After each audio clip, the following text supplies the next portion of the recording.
The difference between an appliance that dies at 8 years and one that is still running at 25 has almost nothing to do with the badge on the front or what you paid for it. It comes down to a handful of routines, most of them free, none of them complicated. There is a reason nobody has ever laid them out for you in one place.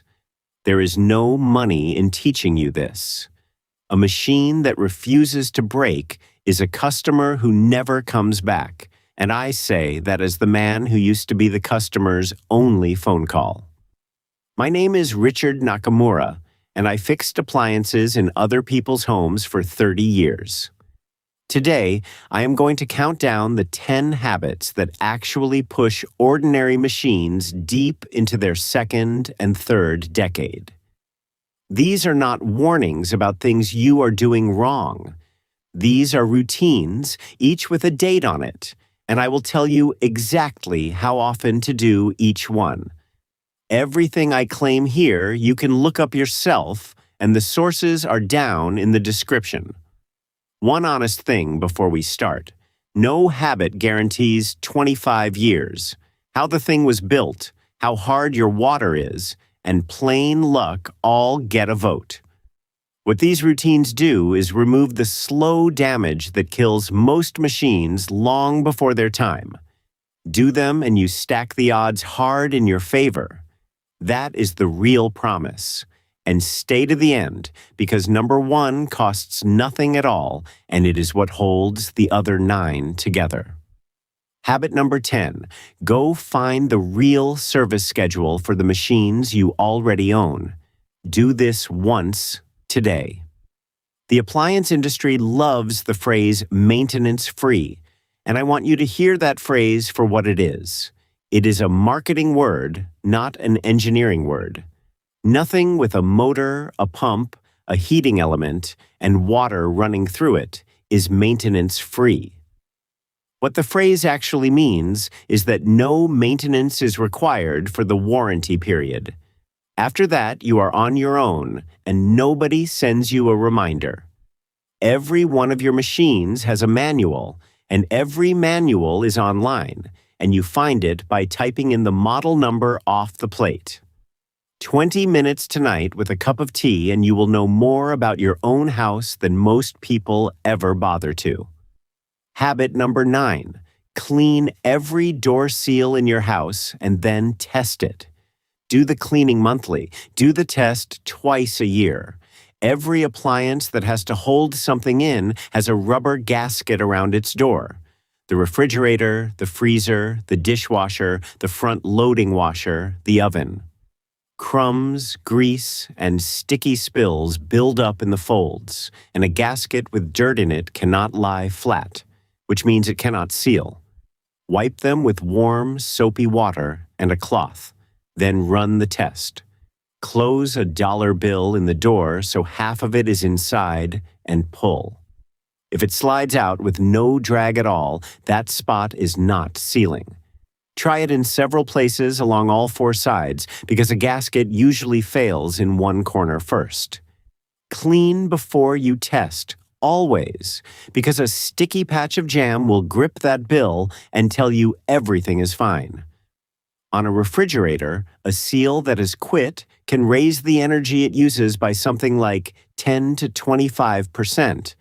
And worse than the bill, it means your compressor is running far more hours than it was ever meant to. Habit number 8, run a descaling cycle every 3 months. If you have hard water, and most of this country does, there is limescale forming right now on every heating element and inside every water line in your house. It coats the element so it has to work harder to make the same heat.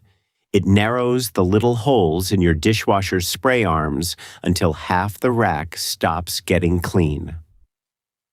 The routine is simple. Once a quarter, put a cup of plain white vinegar in a bowl on the top rack of an empty dishwasher and run it hot. Do the same for your kettle and your coffee maker. 15 minutes of your attention 4 times a year, and every water heating thing you own keeps breathing. Habit number 7, Replace your washing machine fill hoses every 5 years, whether they look bad or not.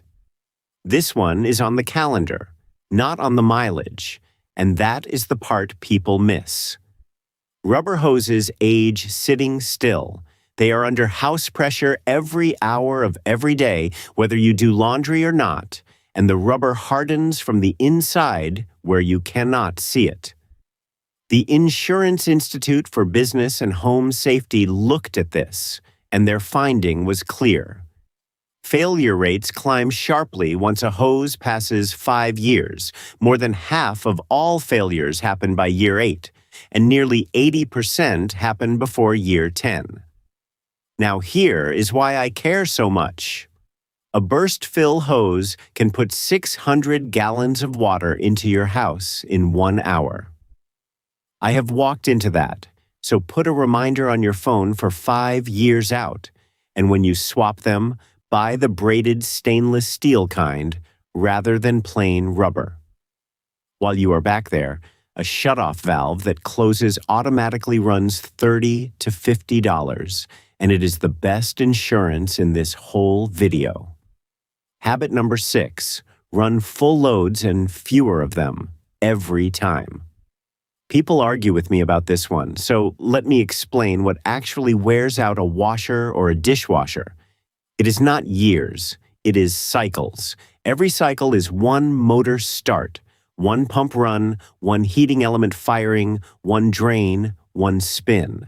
A half load costs the machine almost exactly what a full load costs it, and you got half the work out of it. Run half loads your whole life, and you will put roughly twice the wear on that machine for the same amount of laundry. Wait until it is properly full, leave a hand's width at the top, and run it once. Habit number 5. Go check what temperature your garage refrigerator lives in. Do this today, and this one genuinely surprises people. Most refrigerators are designed to run in a room between about 50 and 110 degrees. That is what the thermostat expects. Then somebody puts the old fridge out in an unheated garage for drinks and frozen food, and in January that garage drops below freezing, and something strange happens. The thermostat feels cold air and concludes that everything is fine, so it never tells the compressor to run.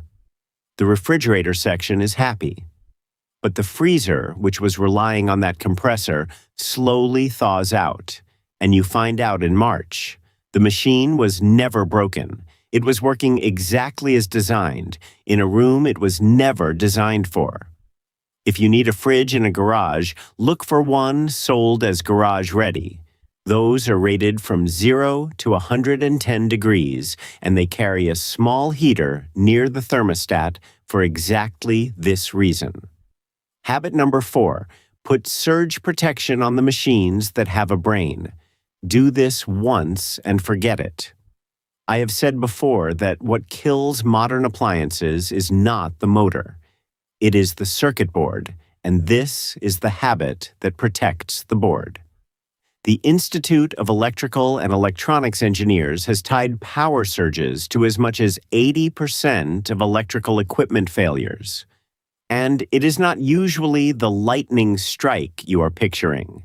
It is the small surges that come through your wiring dozens of times a year, when the air conditioner kicks on, or the utility switches something out on the pole.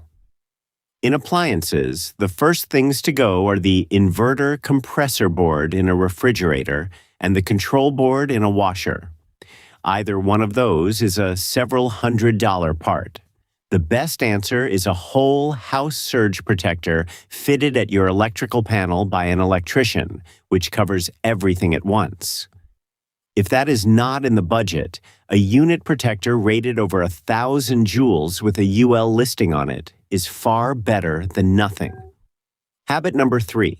Replace the sacrificial anode rod in your water heater. Inspect it every 1 to 3 years and replace it roughly every 2 to 4. Almost nobody knows this part exists, and it is the single highest value thing in this video. Inside that tank, hanging down into the water, there is a metal rod made of magnesium or aluminum. Its entire job is to corrode. It is there so that the water attacks it instead of attacking the steel wall of your tank, and it slowly dissolves doing that job year after year on purpose.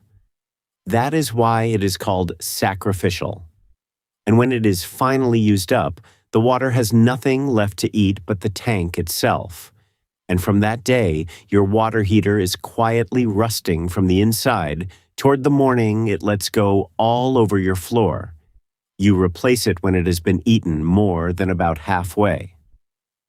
The rod itself runs $20 to $50, and it takes an hour or two to swap if you are comfortable doing it, or $200 to $300 if you have a plumber do it. Now, look at what that buys. A tank that gets its rod replaced generally runs 15 to 20 years. One that never does can rust through before it reaches 10. A part that costs less than dinner out, changed 3 or 4 times, can double the life of a machine that costs $1,000 to $3,000 to replace. I change mine myself. There is nothing else in your house with that kind of arithmetic on it. Habit number 2. Spend 30 seconds a month listening. This is the one I can teach you that a manual never will, because it is the trade itself. Every machine you own has a normal sound. Your refrigerator has a hum it settles into. Your washer has a rhythm on the spin. Your dishwasher has a wash and a drain that always go the same way. Most people never learn those sounds, so when one changes, there is nothing to compare it to. Learn them, and every machine in your house tells you what is wrong before it fails. So walk around once a month and listen while things are running. A high-pitched squeal from a washer on the spin is bearings starting to go. A new constant buzz behind the refrigerator is usually the condenser fan. A rhythmic thumping is a load out of balance, and if you ignore it long enough, it becomes those bearings. A new gurgle at the end of a dishwasher cycle is the drain telling you it is struggling. None of these are emergencies on the day you first hear them. That is exactly the point. Caught at the quiet stage, almost every one of them is a small, cheap repair. Left until it is loud enough that you cannot pretend anymore, the same fault has usually taken 2 other parts down with it. 30 seconds a month is the whole skill. And habit number 1. Keep a notebook. This is the cheapest thing on the list, and it is the one that makes the other 9 work. Write it all down. Buy a notebook, give every machine in the house a page, and put on it the date you bought it, the model number, and the serial number off the plate, and then every single thing that ever happens to it. Every filter cleaned, every hose changed, every anode rod with the date beside it. And this is the part people skip. Write down the small things too. A noise that came and went. A cycle that ran long. A cold start that sounded rough. Date every one. Here is what that does that nothing else can. It turns your memory into a pattern you can actually see. When something finally goes wrong, you are not guessing.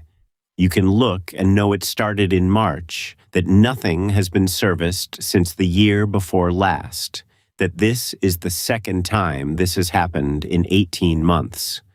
That is how you catch the failing part before it takes 3 others with it. There is a second payoff too, because a machine with an honest written history is worth more when you sell the house. And any repairman who opens that notebook will treat you differently. I promise you that. I will tell you something I am not proud of. My first 2 years in this trade, I did not keep one. I worked out of my memory and my truck, and I lost money and I lost time, and twice I lost a customer over something I should have been able to look up. So I bought a hard cover book, and I have kept one ever since, at work and at home. The notebook on my own kitchen shelf right now has a line in it from before my son was born. Nobody keeps one for exactly one reason. Nobody ever told them to. So there they are. Look at what is not on that list. No additive, no miracle product, nothing in a bottle, nothing to buy at all except a rod, a couple of hoses, and a notebook. Just dates kept, scale kept down, machines run full, and somebody paying attention. One last honest word so you do not walk away with the wrong idea. None of this makes a badly built machine immortal, and none of it replaces basic maintenance. It is basic maintenance done on purpose instead of ignored. But stack these together, and you genuinely tilt the odds toward the long, boring, uneventful life that most people assume is luck. It is mostly not luck. It is mostly habit. Tell me down in the comments which appliance in your house is the oldest and how many years it has been running, because I want to see how far some of yours have made it. And if one of these saves you a repair, come back and tell me which one. I read every single one. My grandmother used to tell me about matinai. It means nothing good should ever be wasted. Not the thing in your hands, and not the knowing of how to keep it.